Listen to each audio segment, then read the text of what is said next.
Hi, I'm Liz from Music Education Solutions, and today I want to talk to you about finding the head voice. Now, the head voice is the higher register of your voice, but it's actually also where you should place your lower register. Now, I know that might sound a bit contradictory, but if we're going to sing in a safe way, we need to access our head voice. And yes, in pop music and in musical theatre, you hear people using belt techniques, you hear their chest voice coming up into their higher register, but certainly when we're working with younger students or when we're working in different genres, our aim is always to get the head voice to come down, because that will give you a nice sound over the whole range and will ensure that you're singing safely.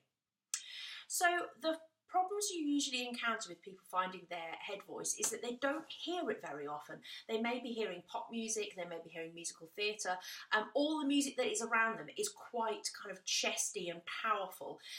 So they think that that's how they need to sing. So particularly with children and teenagers, what you will get is you will get this sound where they go, and then they will get stuck because they can't go any further. So they will say, I can't sing high. And it's not that they can't sing high, it's just that they haven't found their head voice. So if you have pupils who have this difficulty, or if you are a person who has that difficulty yourself, here are some tips for you to help find your head voice. So say we're talking about very young children, the first thing I might do is ask them to squeak like mice.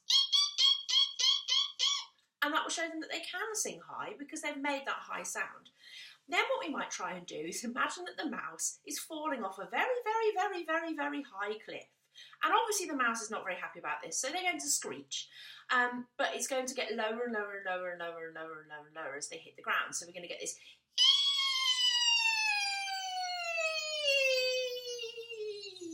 splat at the end.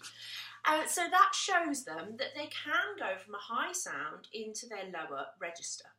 And you can do that with traditional warm-ups as well. So for example, hip, hip, hip, hip, hippopotamus. That's quite a good one because A, it's kind of funny, and B, the mus is a nice sound to keep your voice up. So sometimes I get my singers to do this motion while they sing. So hip, hip, hip, hip, hippopotamus. So that they know that the sound has got to go forward and not down. If the sound goes down, hip, hip, hip, hip, hippopotamus, and you lose the radiance in the sound, it goes back into your chest, it just doesn't sound as nice.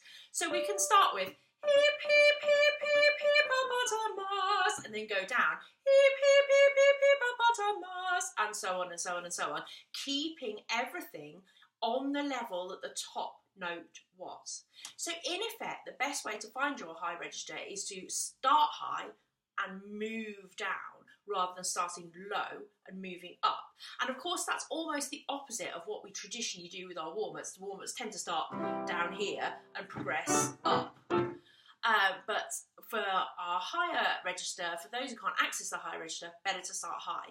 So if you have watched the video about vocal warm-ups in general vocal warm-ups, you'll have heard the siren. We can apply this in this situation as well. We can get a student to find the highest note they can find and they go, and again having that swoopy formation up, down and out so that they don't sink down too far. So those little tips hopefully should help your pupils or yourself to find your head voice and to use it for your singing.